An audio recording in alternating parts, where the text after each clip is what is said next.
Soft landing fever is here. If you're not careful, you could catch it too. Symptoms include an unseemly attractiveness to the most risky financial assets, a tendency to lose focus, if not just ignore inconvenient, often contradictory data points, and a general fuzziness that seems to border on irrationality.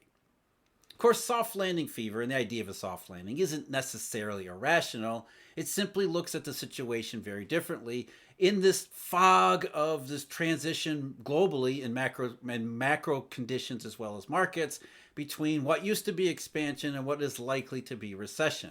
So it's not irrational at all. In fact, it's completely understandable why people would say, okay, maybe this is the worst we will see.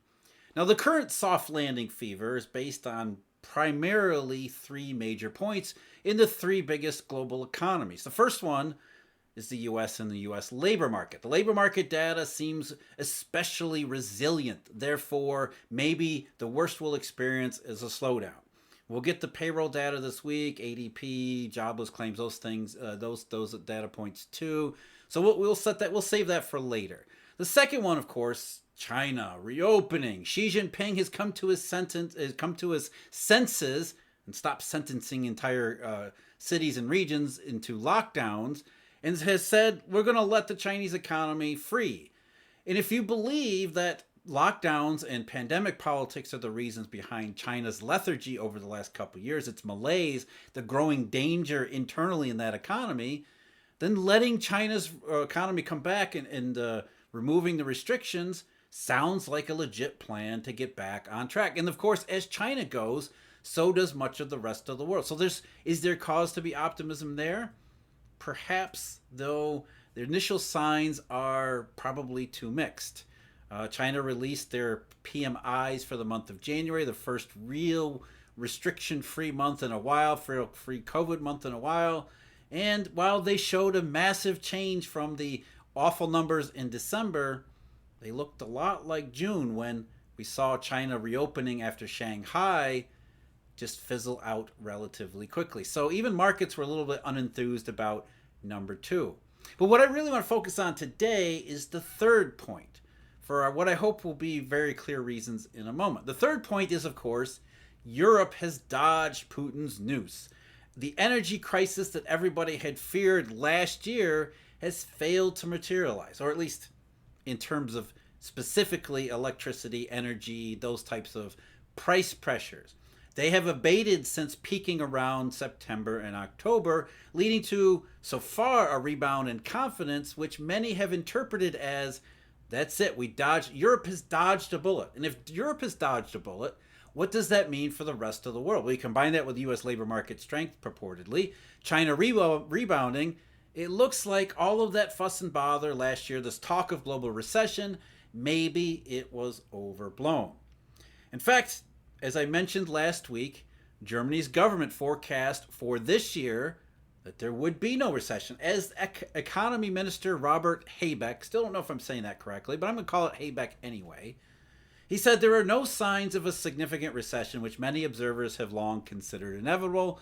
Germany has proven its resilience and has done very well economically. You probably know where I'm going with this. These are famous last words. In recent data, which we got yesterday and today, maybe he jumped the gun. Germany jumped the gun here. And what does that mean for Germany, Europe, the rest of the world? That's what we're going to talk about and explore today. But first, I'm Jeff. This is Eurodollar University. Thank you very much for joining me. As always, if you're interested, background detail, exclusive members, Q&A videos, that type of thing, we have memberships available for you at the Eurodollar University website. We have research subscriptions, a daily briefing where I go over the day's most important macro developments as well as situations in the markets that I think you need to know about. That's at marketsinsiderpro.com. I also put together a daily deep dive where we go deep into these topics in a current event framework and really pull apart data, interpretations, history, all the relevant considerations so that you can understand better what's going on in the world, therefore hopefully be far better prepared for what everything might look like tomorrow. All that information, subscriptions, memberships, eurodollar.university.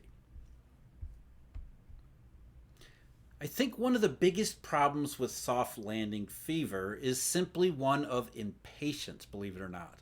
Impatience in what I mean by that is that we're almost led to believe exclusively that an economy is doing fine and it just stops as if somebody flipped a switch and it goes from expansion right into contraction. As I point out often, I mean, that's what the NBER does. In the United States, this group of economists gets together and says the economy was on its way into expansion. It was continuing to expand. And then the next 1 month, it's contracting. It's recession. We pick a month where we decide that recession begins.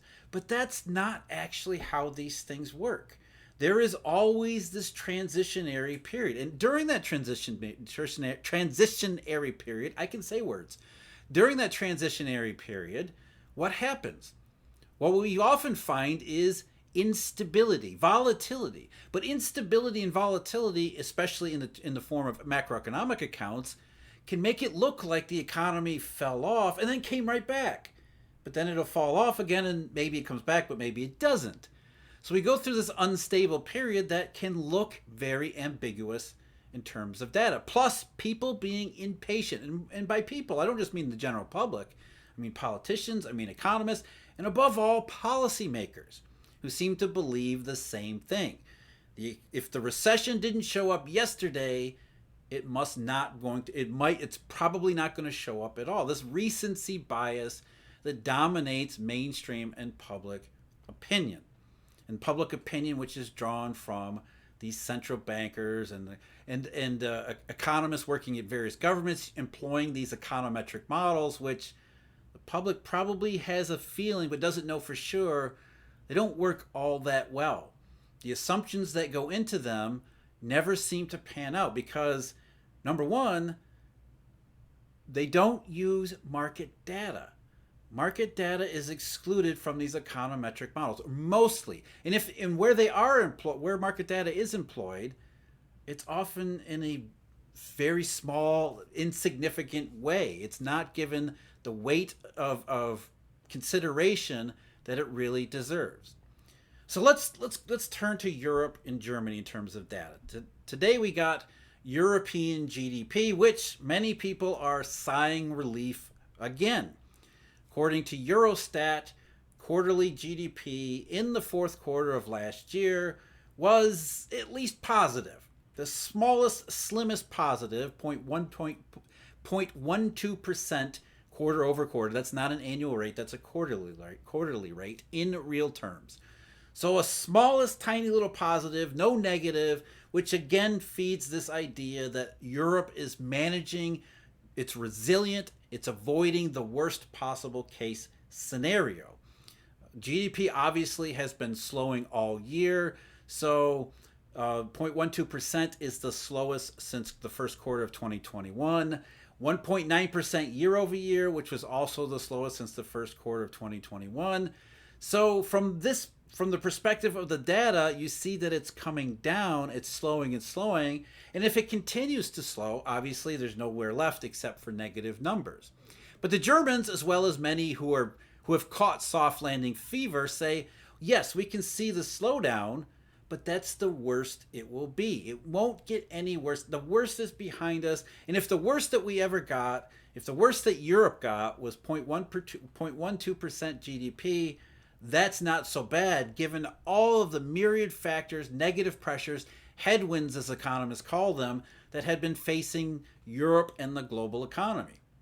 So if Europe can survive 2022 with at most a slowdown, that must be good for the rest of the world. I mean, geez, the US and its labor market data, maybe we really should look at those things. But how would we know the difference? How would we know if the slowdown in Europe has stopped, or if the slowdown in Europe is not going to slow down and is going to continue on into negative numbers? Well, as I said, politicians and central bankers have their econometric models, which are worse than useless. They're worthless. Again, I can say words. So they see consumer price pressures coming down as a positive sign that the worst is behind, whereas you might look at consumer price pressures falling and diminishing as the demand destruction that markets had been, in particular had been worrying about all along. And along those lines, yesterday, Statistisches Bundesamt, I can't say that, whatever, the status in Germany, the German government reported GDP in that country. Now, again, the German government projection said 2023 will be slow, but not recession. 2022, however, ended with a negative number in GDP. It wasn't a big one, but it was 0.2%, which meant an annual rate of nearly minus 1%, which obviously that's the worst since the early part of 2021. We keep comparing this economic data in Europe with COVID lockdowns. And as you'll see in a moment, that should have scared the pants off of politicians and economists, not reassure them. So Germany's GDP, it was negative, it was low, but still, you can still make the case that based on that data alone, there really isn't anything more to be worried about, especially if prices are coming down.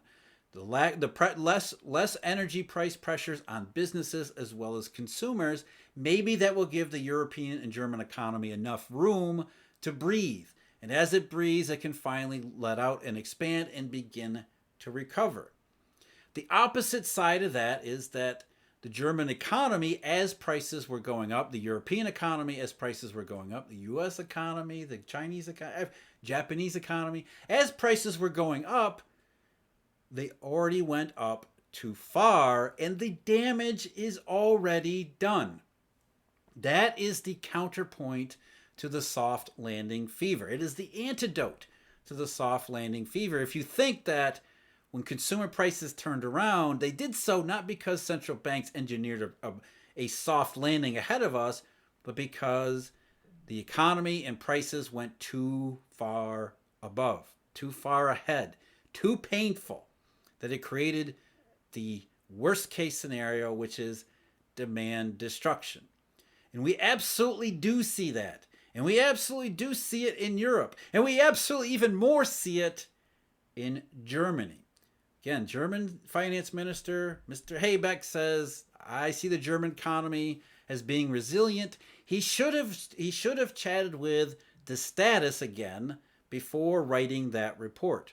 Because earlier today, the German government reported on retail sales in that country, which were shockingly horrible. I'm serious. I mean, we use that term a lot. In fact, probably use it too much. But in this case, like a lot of cases recently, shockingly horrific retail sales number. That those words actually apply in this situation. According to the German government's preliminary estimates, these can be revised, but even if they're revised a lot, it still won't make much difference here. You'll see in a minute. Nominal retail sales in Germany down 4.8% month over month. That is seasonally adjusted in December, almost 5% less than November. 5% less than November. And we thought the Christmas shopping season here in the United States was bad. This is just horrific. And remember, December was the month when consumer price pressures were abating. They were falling. Germans should have been happy. They should have been out there spending. They should have been doing things that make the German government's forecast valid. Instead, they were doing the opposite. In real terms, adjusted for prices, retail sales in Germany fell by 5.3%. And as you can see clearly on any chart, that's a cliff dive in consumer spending. It's the type of consumer spending retail sales number that we've only seen in January 2021 or April of 2020, lockdown months. German retail sales crashed in December in a way that we would associate previously with the country being completely locked down. But there were no lockdowns in December of 2022. So what is going on here? Is it likely that that's the worst and the worst is behind us? Especially since you see the trend here. The trend in German retail sales began to start It really started to flatten out in real retail sales going back to 2021, which suggested that's where the difference and the deviation between nominal and real really began, which told you that from the very beginning, companies were not being able to pass along all the costs to consumers. And then in March of 2022, when prices really surged in Europe as elsewhere, that really changed. It changed in the respect that the same situation, but it got so much worse. Since March through December, real retail sales in Germany are down over 9%. That's way worse than real retail sales had performed during the so-called Great Recession 15 years ago. How can that be? Is it really the case that Germany and Europe's economy is resilient here? Or have governments and central bankers become too impatient and are declaring victory way, way, way too soon? And as Maersk said back in November, they said, we see Europe as close to recession and the United States not far behind. So focusing on Germany, specifically the Europe and German economy, retail sales in this case, what it tells us is that consumers are not resilient. Consumers have been incredibly pressured to the point where they may be starting to buckle. Maybe that the best way to illustrate that point is in the annual comparisons, because year over year retail sales in Germany, they were still up 4.2% despite the big drop in December. So 4.2% more in December of 2022 compared to December 2021, but real retail sales were down 6.4%. So again, we see in Germany, as many places around the world, Germans paid 4% more during Christmas season to get 6% less stuff. The implications of that are not strictly about consumer spending and retail sales. That is going to manifest itself in all sorts of harmful second and third order effects throughout Germany, Europe, and the global economy. But these things take time. The German government got impatient, declared victory when Maersk, seeing the data, not just the data, seeing their own business and how things were trending inside that company, said, we see recession, as did the markets. Because remember, talked about unprecedented German curve inversion all the way back in September. That didn't go away. That got much, much worse. When? At the end of October, but really November, heading into December. The markets had warned Germany in particular that November and December was likely to be what we are now seeing it to be. And the markets are now saying that that was not the end of it. That was not the worst of it. That was merely the beginning. So governments around the world, impatient as they are, recency bias, the recession hasn't happened, therefore it can't happen. All of those wrong positions are feeding into this soft landing fever that it doesn't exist in reality. And when you look at the data, especially in light of what markets have been telling us, it cures you of your soft landing fever really quickly. And as I said before, this is not just about Germany. This is not just about Europe. Because if you think that Europe, the US labor data, China reopening, all these things are positive, and it turns out they're not, which is kind of what we're being told, then soft landing becomes something else entirely, which is the implication of what we see from Europe and specifically Germany today. I'm Jeff. This is Eurodollar University. As always, thank you very much for joining me. Huge, sincere thank you to Eurodollar University members as well as our research subscribers. Until next time, take care.